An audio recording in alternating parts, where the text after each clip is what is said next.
नमस्कार विद्यार्थी मित्र हो. आज आपण विपणन व्यवस्थापन अर्थ व त्याचे कार्य या संकल्पनेचा अभ्यास करणार आहोत. प्रथमतः विपणन व्यवस्थापन म्हणजे काय याचा त्या ठिकाणी आपण अर्थ पाहणार आहोत. विपणन व्यवस्थापन हा जो काही शब्द आहे, हा शब्द त्या ठिकाणी दोन शब्दांचा त्या ठिकाणी संग्रह समजला जातो. एक म्हणजे विपणन आणि दुसरा म्हणजे व्यवस्थापन. विपणन म्हणजे काय? ही जी काही संकल्पना आहे, ही संकल्पना आपण याच्या अगोदर त्या ठिकाणी अभ्यासलेली आहे. तर विपणन म्हणजे काय?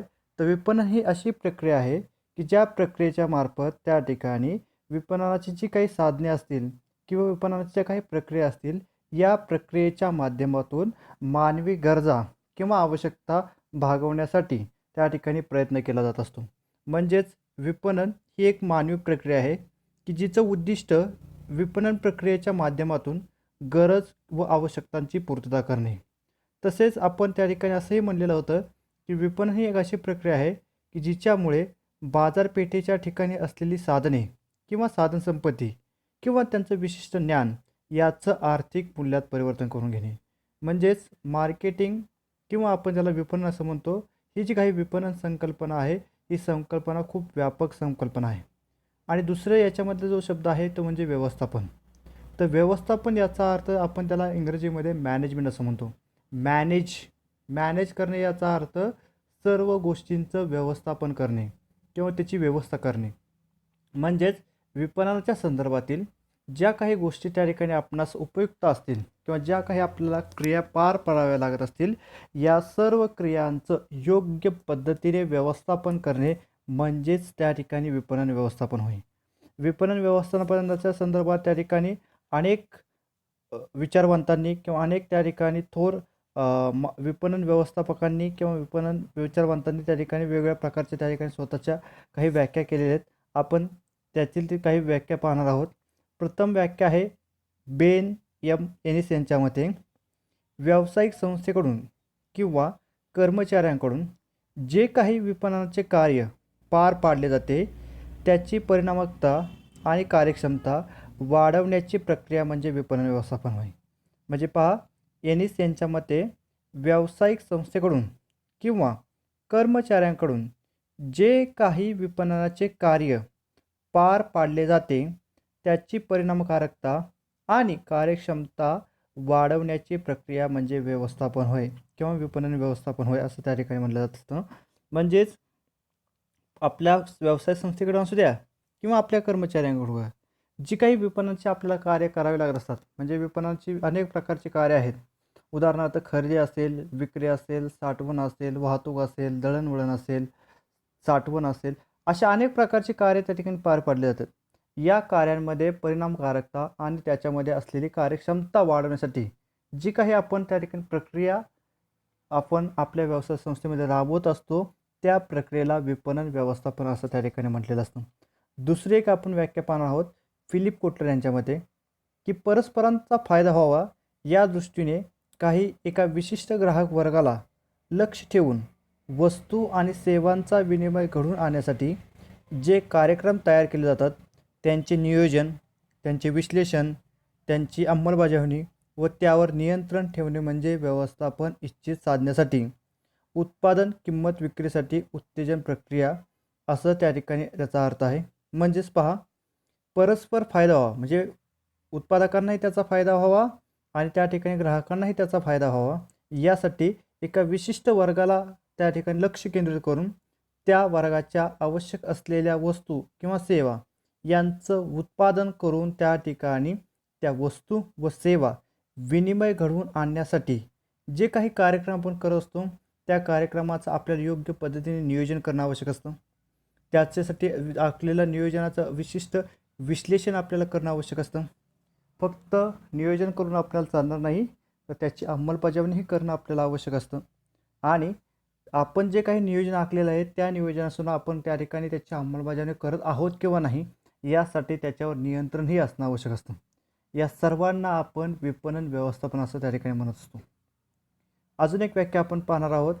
प्राध्यापक R.S. डावर यांच्या मते, ग्राहकांच्या गरजा ओळखणे, त्या गरजेनुसार त्या ठिकाणी वस्तू आणि सेवांचे उत्पादन करून त्या ठिकाणी वस्तू ग्राहकांपर्यंत पोहोचवणे अशा प्रकारचे जे काही आपण कर्तव्य किंवा क्रिया पार पाडत असेल, या सर्व क्रियांमध्ये किंवा कर्तव्यांमध्ये जी काही आपली साधन संपत्ती असेल, या साधन संपत्तीचा जास्तीत जास्त वापर करून कंपनीच्या हितासाठी किंवा कंपनीच्या फायद्यासाठी किंवा कंपनीला नफा मिळवून देण्यासाठी जे काही आपण प्रक्रिया पार पाडत असतो, या प्रक्रियेला आपण त्या ठिकाणी विपणन व्यवस्थापन असं म्हणत असतो. म्हणजे आपण अंतिम ग्राहकांना जास्तीत जास्त समाधान देण्यासाठी जे काही विपणनाची आपली साधन संपत्ती असेल, या साधन संपत्तीचा वापर करून त्या ठिकाणी जास्तीत जास्त कंपनीला नफा कशा पद्धतीने होईल यासाठी नेहमी आपण प्रयत्न करत असतो. आणि तो प्रयत्न करत असताना आपणास वेगवेगळ्या प्रकारची प्रक्रिया किंवा क्रिया पार पाडावी लागत असतात. उदाहरणार्थ वस्तूचं नियोजन करावं लागत असतं. त्यासाठी विशिष्ट त्याचं विश्लेषण करणं आवश्यक असतं आणि त्याच पद्धतीने वस्तूचं उत्पादन घेणं आवश्यक असतं. याचा अर्थ आपण नियोजनाची अंमलबजावणी करत आहोत आणि त्याच पद्धतीने आपण उत्पादित केलेली वस्तू अंतिम ग्राहकांपर्यंत योग्य रीतीने पोहोचत आहे किंवा नाही याच्यावरही त्याला नियंत्रण ठेवणं आवश्यक असतं. म्हणजेच ही जी काही सर्व प्रक्रिया आपण फॉलो करत असतो किंवा पार पाडत असतो, त्याला आपण त्या ठिकाणी विपणन व्यवस्थापन असं त्या ठिकाणी म्हटलेलं आहे. त्याच्यानंतरचा पुढचा मुद्दा आपल्याला अभ्यास करायचा आहे विपणन व्यवस्थापनाचे कार्य. त्यातील पहिलं कार्य आहे विपणनाची उद्दिष्टे निश्चित करणे. विपणन व्यवस्थापनाचे जे काही प्राथमिक कार्य आहे किंवा प्रथम कार्य आहे ते म्हणजे विपणनाची उद्दिष्टे निश्चित करणे. विपणनाची उद्दिष्टे हे दोन प्रकारे असू शकतात. एक म्हणजे अल्प मुदतीची आणि दुसरं म्हणजे दीर्घ मुदतीचं. अल्प मुदतीचे उद्दिष्टे म्हणजे अशी उद्दिष्टे की जी उद्दिष्टे स्पष्ट व निश्चित स्वरूपात असतात. उदाहरण आपल्याला बाबा चालू वर्षामध्ये एखाद्या वस्तूची किती विक्री करायची आहे हे आपलं उद्दिष्ट आहे. ते उद्दिष्ट स्पष्ट आहे की बाबा आपल्याला एका विशिष्ट वर्षामध्ये किंवा आपल्या या चालू वर्षामध्ये आपल्याला किती त्या ठिकाणी वस्तू किंवा सेवा विक्री करायच्या आहेत किंवा किती त्या ठिकाणी नफा मिळवायचा आहे हे आपण उद्दिष्ट त्या ठिकाणी आपल्या डोळ्यासमोर ठेवत असतो. म्हणजे ते उद्दिष्ट आपलं स्पष्ट उद्दिष्ट असतं. आणि दुसरं जे काही आपण उद्दिष्टाचा प्रकार पाहिला म्हणजे तो दीर्घ उद्दिष्ट असतात. दीर्घ उद्दिष्टे ही भविष्य काळामध्ये त्या ठिकाणी आपल्याला पूर्ण करण्यासाठी आपण प्रयत्न करत असतो. म्हणजे आत्ता ज्या बाजारपेठेमध्ये आपण वस्तू किंवा सेवा विक्री करत आहोत त्यापेक्षा आपली वस्तू किंवा सेवा ही वेगवेगळ्या बाजारपेठेमध्ये कशा पद्धतीने उपलब्ध करून द्यायची आहे याच्या संदर्भात आपण त्या ठिकाणी नियोजन करत असतो. आणि हे जे नियोजन आहे हे आपल्याला भविष्य काळासाठी करावं लागत असतं. म्हणून याला आपण दीर्घ उद्दिष्ट असं त्या ठिकाणी म्हणत असतो. अशा पद्धतीने जी काही विपणनाची उद्दिष्ट असतील ती उद्दिष्ट ठरवत असताना आपल्या 3 विभागात त्याचे वर्गीकरण करावं लागत असतं. एक म्हणजे काय तर ग्राहकांच्या गरजा पहिल्यांदा आपल्याला निश्चित करून घ्याव्या लागतात. सुरुवातीलाच आपण ग्राहकांच्या गरजा काय आहेत, त्यांची आवश्यकता काय आहे, त्यांची अपेक्षा काय आहेत या सगळ्या गोष्टींचा त्या ठिकाणी आपल्याला अभ्यास करावा लागत असतो. दुसरी गोष्ट आहे बाजारपेठेची विभागणी करणे. आपणा सर्वांनाच माहीत आहे की वस्तू आपण फक्त एकाच बाजारपेठेमध्ये त्या ठिकाणी उपलब्ध करून देऊन चालणार नाही. तर ती वस्तू आपल्याला वेगवेगळ्या बाजारपेठेमध्ये वेगवेगळ्या ग्राहकांच्या आवडीनिवडीनुसार त्या ठिकाणी उपलब्ध करून देणं आवश्यक असतं. तिसरा मुद्दा आहे प्रत्येक विभागासाठी एक विशिष्ट उद्दिष्ट निश्चित करणे. म्हणजे आपण जो विभाग किंवा जी बाजारपेठ त्या ठिकाणी निश्चित केलेली आहे यासाठी विशिष्ट असं ध्येय त्या ठिकाणी आपलं निश्चित असणं आवश्यक आहे की आपल्याला त्या बाजारपेठेमध्ये आपली वस्तू आणि सेवा ही कोणत्या पद्धतीने आणि किती प्रमाणात त्या ठिकाणी उपलब्ध करून द्यायची आहे, कोणाकडे उपलब्ध करून द्यायची आहे या सर्वांसंदर्भात त्या ठिकाणी योग्य असं आपल्याला निर्णय किंवा त्याच्या संदर्भातले ध्येय निश्चित करावे लागत असतात. दुसरं कार्य आहे विपणनासाठी योजनांचा आराखडा तयार करणे. म्हणजे सुरुवातीचं जे काही आपलं कार्य आहे की विपणनाची उद्दिष्टे निश्चित करणे. आता ही उद्दिष्टे फक्त निश्चित करून आपल्याला चालणार नाही, तर ती उद्दिष्टे आपल्याला साध्यही करावं लागत असते आणि ती साध्य करण्यासाठी आपल्याकडे वेगवेगळ्या प्रकारच्या योजना आपल्याला आखणं आवश्यक असतं. म्हणजेच फक्त उद्दिष्ट निश्चित करून त्या ठिकाणी चालणार नाही, तर ती उद्दिष्ट साध्य करण्यासाठी याचा अर्थ प्रत्यक्षात त्याची अंमलबजावणी करण्यासाठी योग्य असं नियोजन किंवा योग्य असा आराखडा किंवा योग्य अशी योजना आपल्याला त्या ठिकाणी आखणं आवश्यक असतं आणि ती योजनेनुसारच आपल्याला त्या विपणन उद्दिष्ट पूर्ण करण्यासाठी प्रयत्न करावे लागत असतात.